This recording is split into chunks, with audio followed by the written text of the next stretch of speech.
Welcome back to Simplifying the State, the podcast where we break down politics so you don't have to figure out why the National Guard has just been deployed from your For You page. I'm Adam Watson. I'm Nicholas Barron. Okay, so we were going to do an episode this week about the history of price gouging in the U.S. military. We're going to push that back to next week because we have a lot of very time-sensitive and relevant news to talk about today. So, and I think we all know what that's going to be if you've been looking at the news. It's going to be obviously the differences between the GOP mega bill and when it comes to the farming industry. And no, that's not. We're going to be talking about the whole issues that have been arising over the last week with regards to the protests, with regards to what's happening in LA, with regards to what's happening with the National Guard, yada, yada, yada, all of that stuff. Okay, so Nicholas, what have your reactions to the protests in LA, which started on Friday? What were your initial reactions to the starting of those protests? I mean, just the start of, like, if we're talking about just the protests themselves, I thought it was, like, pretty normal and, like, what I would expect. I mean, it's the fact that some of it turned to rioting and, like, some property damage was sustained. Again, it's not too surprising that it happens in, like, most protests, but it was pretty sparse and not too, like, it wasn't very widespread, and so it was pretty much to my expectations. Now, what happened after, I was a little bit more surprised by, but yeah. Yeah, right. So, I mean, most of the protests have been nonviolent. When I saw protests in LA, I was thinking, okay, nothing too out of the ordinary. Obviously, as Trump's deportation policies have been unfolding, there have been protests in the communities where the deportations have been taking place. But usually it's nothing like widespread or long lasting. Usually it's just people coming out, like, filming, stuff like that, and then protesting for like an hour or two, and then usually dissipates. This one, though, this one went much farther than the others have gone. So basically it all started when there was an ICE raid, and they basically went to a Home Depot, and they just kind of started rounding people up. This came after Stephen Miller, who is a top White House aide, and who has basically been the mastermind behind much of Trump's political policies, and actually taking the ideas and putting them into practical applications.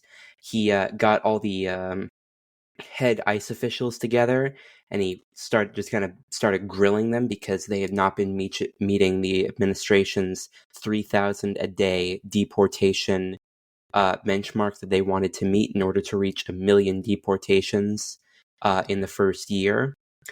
So that's what triggered the ICE raid, where they kind of just started going to, like, places that illegal immigrants frequented and just kind of started rounding people up. But basically, the protests continued, and then in response, Trump federalized, against the wishes of the California governor, 2,000 members of the California National Guard and deployed them to Los Angeles. So, Nicholas, what did you think of him federalizing the National Guard and sending them into Los Angeles as a police force, basically? Well, I obviously thought that it was very unusual and, like, very arguably unconstitutional. Like, the last time something like this happened was during the, I'm blanking on the name for some reason, like the civil rights era, when I believe it was Eisenhower deployed the National Guard to defend, like, the Little Rock Nine and trying to desegregate public schools in the American South. And Yeah, yeah. yeah, that was for defending the Constitution. Meanwhile, this isn't anything like that. It was mainly just to disperse the protests. Trump's argument is that it's the protests are a rebellion against the federal government, which, it's technically it's feasible, but under really any scrutiny, it seems to fall apart, and a lot of people have Gavin Newsom is suing the Trump administration right now because the legal grounds that it stands on are not very sturdy. And so I thought that it was a pretty big gamble on Trump's part and pretty unnecessary. Right. Though, real quick, the last time the National Guard was federalized against a sitting governor's wishes was in 1965. President LBJ invoked the Insurrection Act to protect civil rights protesters in Selma, Alabama. He did so despite Alabama Governor George Wallace's objections because he did not want to use state funds to protect the civil rights protesters. George Wallace was a very at the time infamous segregationist. So that was the last time it was federalized against a sitting governor's wishes. So the state of California launched a lawsuit against the Trump administration over its federalization of the National Guard. An hour ago or so, a judge issued a temporary stay on that. The Trump administration has since appealed that, but basically the judge ruled that the Trump administration did not do so, did not federalize the National Guard legally. This is from his 36-page ruling. Quote, his actions were illegal, both exceeding the scope of his statutory authority and violating the 10th Amendment to the United States Constitution. He must therefore return control of the California National Guard to the governor of the state of California forthwith.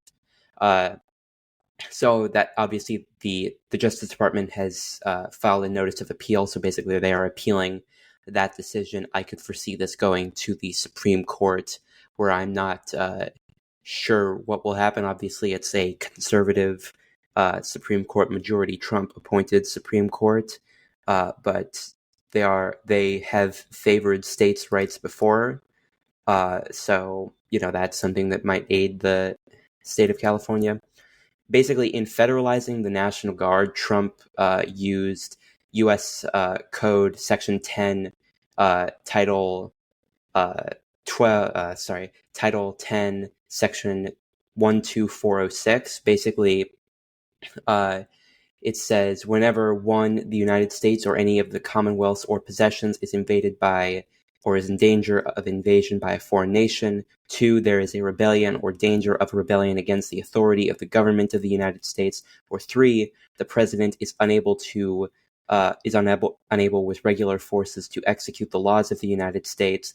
Then the president may call into federal service members and units of the National Guard of any state in such numbers as he considers necessary to repeal the invasion, suppress the rebellion, or execute those laws. Although, notably, it does say orders for these purposes shall be issued through the governors of the states. So he used this to federalize the National Guard, although then there is that part that says the orders must be issued by the governors of those states, or if it's the District of Columbia, then it's through the commanding general of the National Guard of the District of Columbia, yada, yada, yada. But the point is that Gavin Newsom says he was not consulted before Trump federalized the National Guard. And so, thus, that is probably one of the main reasons that the judge sided with California on this. Nicholas, where do you think this lawsuit could go, and how do you think the Supreme Court could rule on it? Yeah, I think that the fact that it'll go to the Supreme Court is pretty likely to happen. And once it gets there, if it does, Yeah, it's tough to say what will happen because for the last constitutionally, I guess, controversial thing that Trump has done, tried to do that made it up to the Supreme Court, which is the attempted disregard of birthright citizenship. Like that didn't pass the Supreme Court. The Supreme Court ruled against it, and I believe it was what majority was it? Was it 5-4? I think so, something like that. Yeah. So I think for this, it could be the same. Like the Supreme Court could shoot down the idea that the deployment of the National Guard, the federalization and deployment of the National Guard in California is legal. However, a 5-4 majority obviously is very slim, and the idea that they might rule against the state of California for this, I think isn't too far crazy of an idea. So, Right. I don't really know what will happen. Although I think if they do issue a ruling very soon, it will simply just be that the temporary return of the National Guard to the state of California while the case is pending, that's not allowed, and that the president can continue to use the National Guard. I think that will be the most likely thing that they will issue if they appeal this specific ruling. My guess is that would be the most likely negative scenario for the state of California. Although also, so there is, so in addition to the 2000 National Guard, shortly after that, Trump deployed 700 Marines from nearby, I believe it was Camp Pendleton,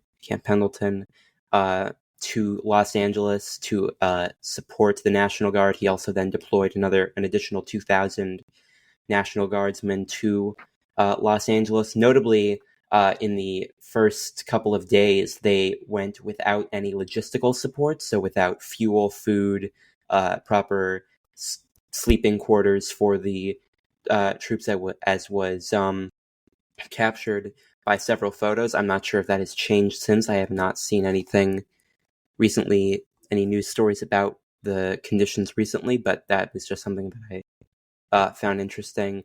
The judge did not say anything about the Marines. He said he is waiting for evidence that the U.S. Marines have actually been deployed to Los Angeles. He said, quote, the governor of California said, quote, they appear not to because they are not coordinating with anybody on this. So he's just waiting for that evidence.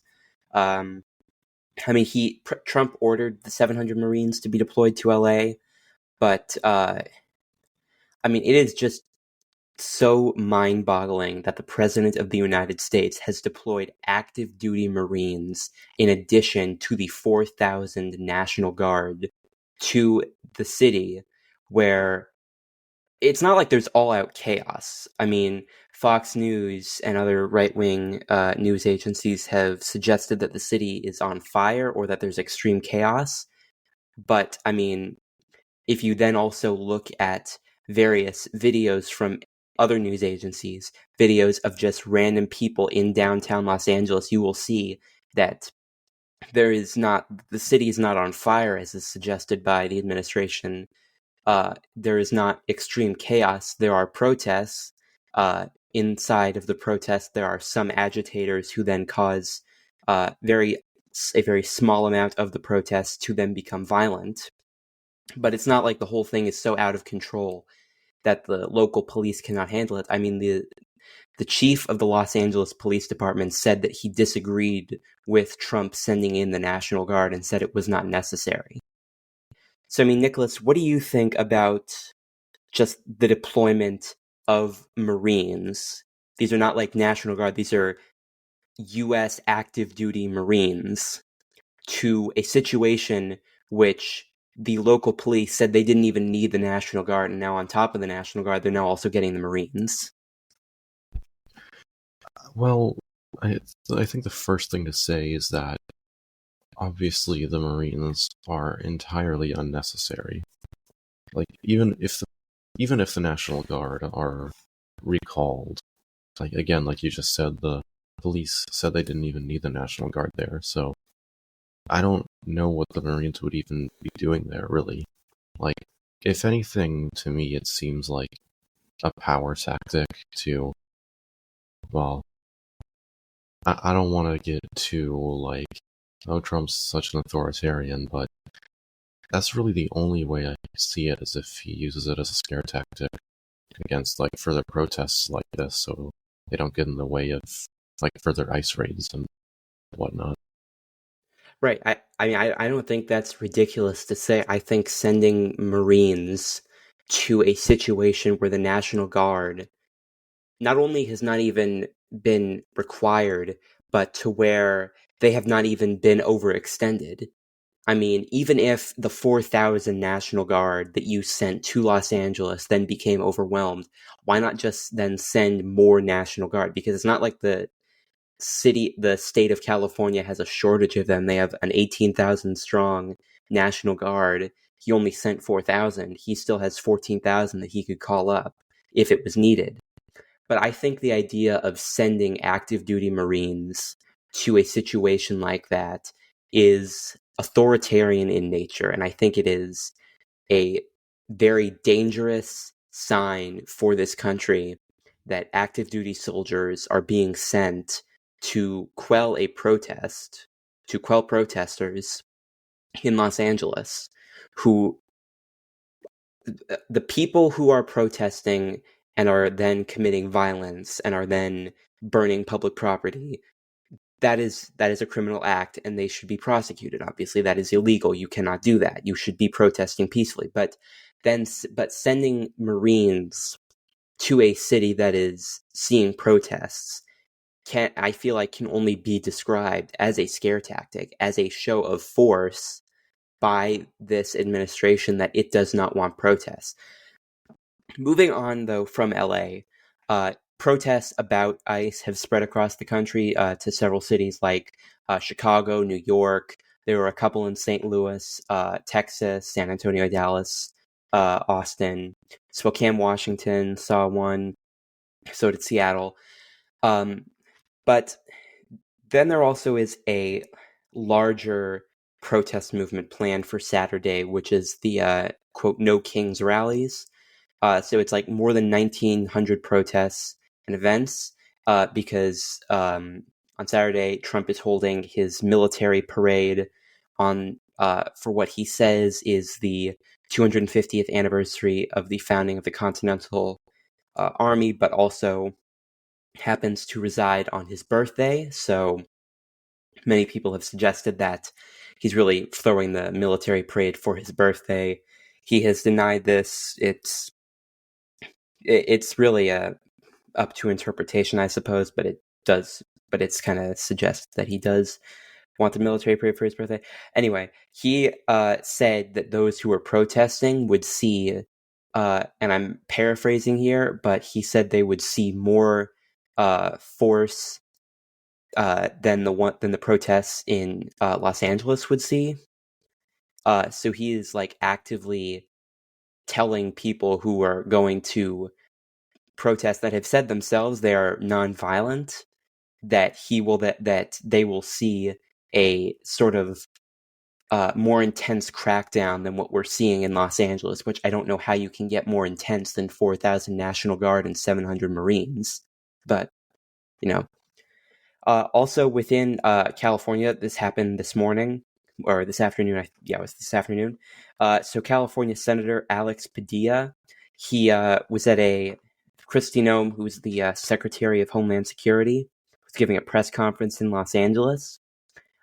California Senator Alex Padilla kind of got in and he started to kind of interrupt the press conference by he said he was asking the secretary a question about what she was saying. I don't know if he said what his question was on the clip that I watched, but he asked her a question, and then was forced out of the room, and then forced onto the ground, and then handcuffed and detained.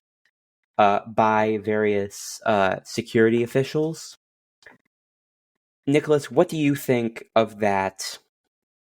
Just the kind of image of a senator of the United States who is asking a question of a federal official, then being forced out, literally pushed out. He identified himself as a senator. He said, "I am Senator Alex Padilla," as he was being forced out, and then was then forced onto the ground and handcuffed. What do you think of that image? Well, it certainly does not look good for like the federal government and the current state of the United States. And yeah, I thought because in the video you could see that some of the people who were pushing him out of the room and putting him on the ground were FBI agents. So it doesn't really look too good for them either. And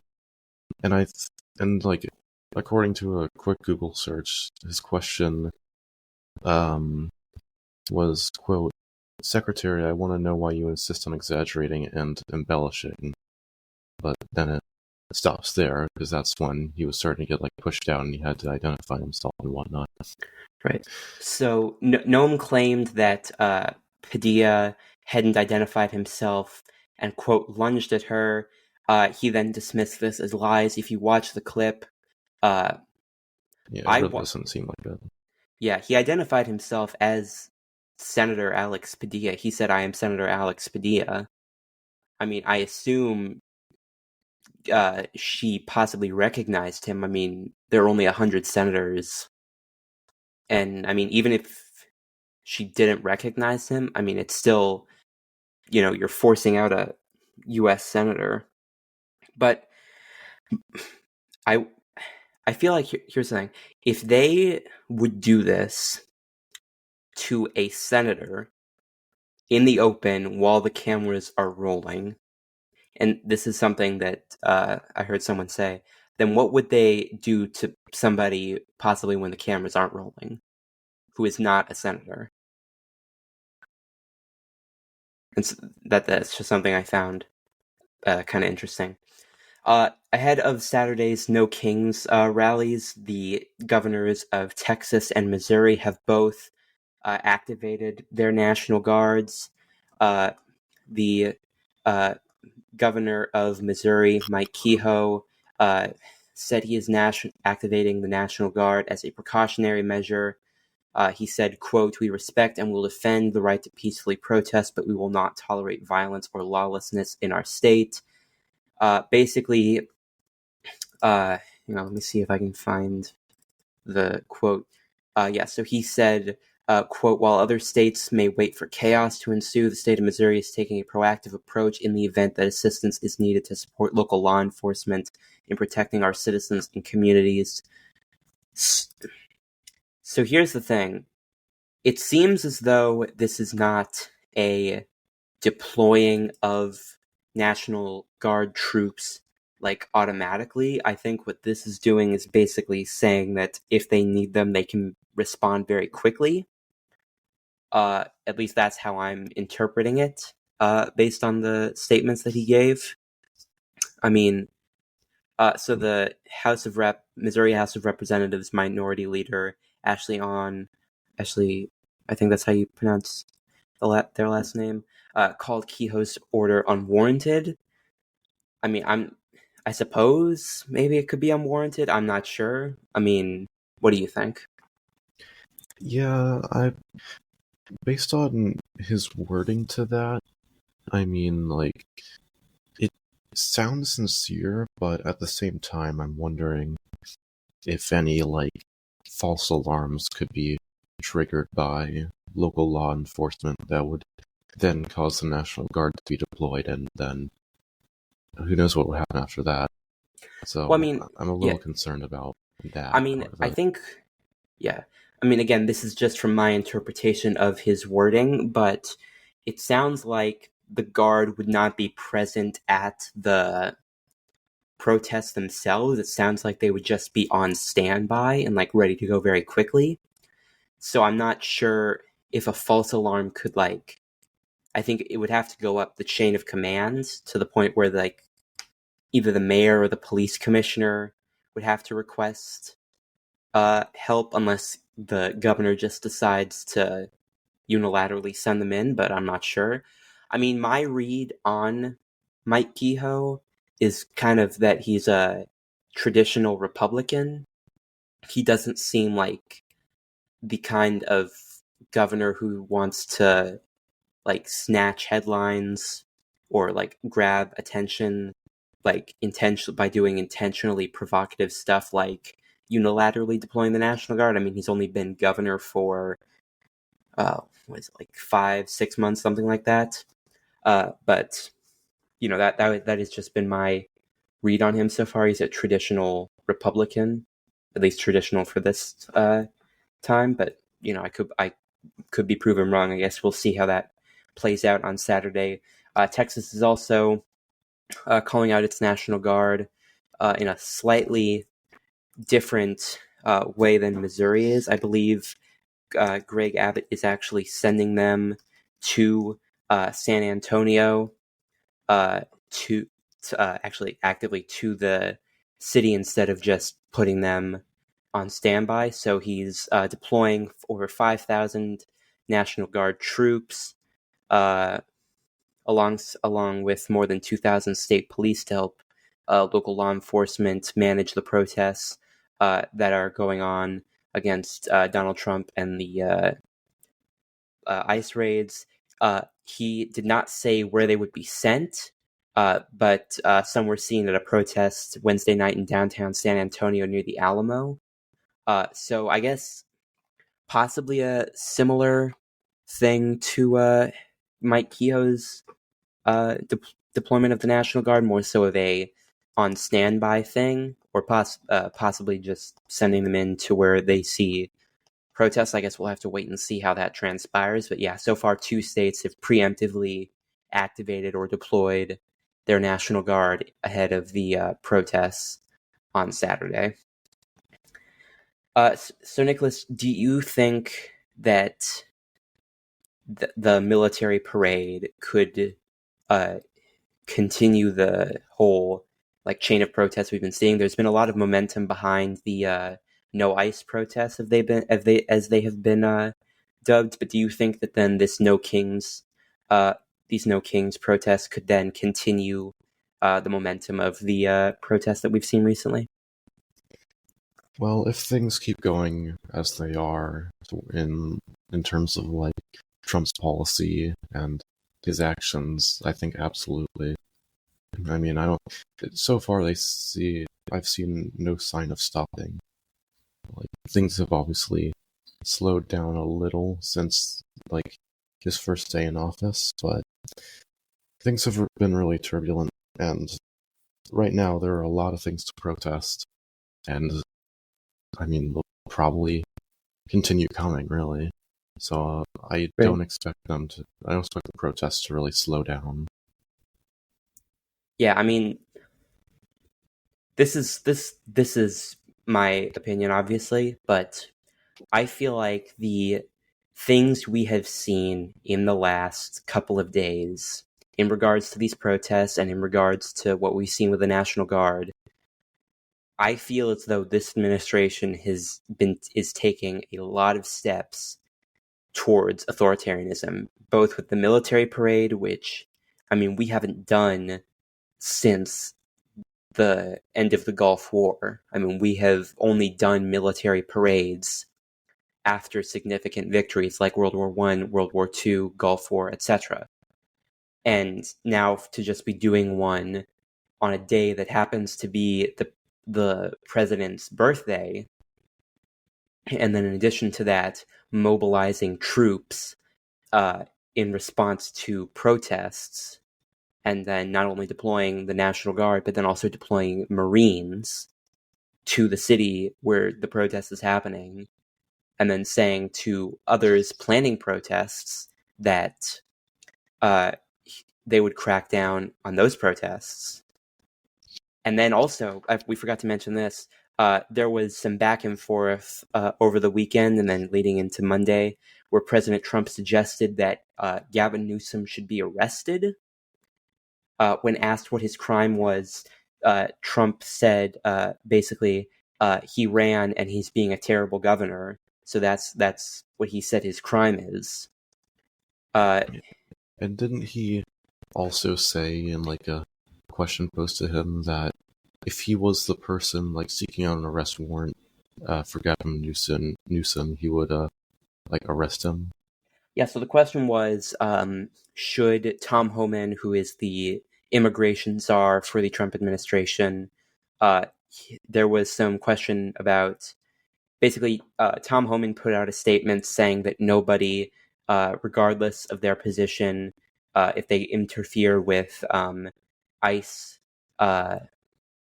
operations, then if they violate the law, then they will be arrested. Then the reporter asked Tom Homan if he would include Governor Newsom or Los Angeles Mayor Karen Bass in that. He said if they broke the law, then yes. Then a reporter asked President Trump about that, and he said, if I was Tom, I would do it. But then Tom Homan later clarified that he did not believe Gavin Newsom had violated the law, and thus would not arrest him at the present moment. So, yeah, but still, the president suggesting that governor of a state should be arrested for simply opposing what he is doing is a unfortunate situation, which kind of further highlights the dangerous direction that this country is possibly headed in towards authoritarianism. Okay, so just before we got on, just a little bit of breaking news. Israel striked Iran, attacking its struck its nuclear and military sites. The commander-in-chief of Iran's Islamic Revolutionary Guard Corps was killed in the Israeli attack. Properties in Iran have been damaged by Israeli airstrikes. Israel's health ministry has instructed hospitals to halt outpatient services and move people to protected areas. They have halted schools. They have banned public assemblies in preparation for the Iranian response. Right now, I was taking a look at it. Asian stock markets are crashing. The U.S. stock market futures are already down 2%. Later on, possibly tomorrow, on the YouTube page we have, I'm going to post a short video just kind of talking about this. But just a kind of short breaking news thing. Okay, so thank you for listening to Simplifying the State. We'll be back next week, hopefully, with our with our episode about the history of price gouging by the military-industrial complex and kind of how that's led to a increased defense budget now of like $1 trillion. But yeah, if you are listening to this podcast and enjoy it, please feel free to rate it on Spotify or wherever you are listening to it. Every rating helps. Make sure to follow the podcast, again, wherever you are listening to it, YouTube, Apple Podcasts, Spotify, wherever you're listening to it. And we will see you next week. All right. And remember, possibly short video tomorrow, just kind of breaking down what the whole Iran-Israel thing could mean. All right. See you next week.